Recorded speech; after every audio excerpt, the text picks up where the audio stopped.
দেখো দিদি, শাশুড়ি তো আমার অনেক আগেই চলে গেছে, কিন্তু শ্বশুরের আমি কত সেবা করেছি।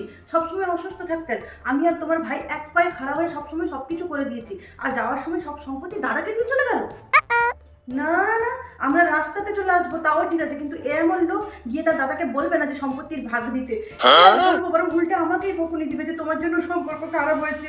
কি বলবো বলো তো, এই মানুষটাকে নিয়ে আমি আর পারি না। তাও একবার আমি আমার যাকে বলেছিলাম, দিদি দাদাকে একবার বলে দেখো। বলে না না, আমি তো এসবের কিছু জানি না। ঠিক আছে, তোমার দাদাকে জিজ্ঞেস করে দেখবো। আর যখনই আমি বলেছি যে বা ঘর তো তোমার কথাতেই চলে, দাদা তো তোমার ইশারাতেই নাচে, ব্যাস মুখে একদম জিপ, কোনো কথা বেরোয় না, একদম দিয়েছি মুখে মুখে।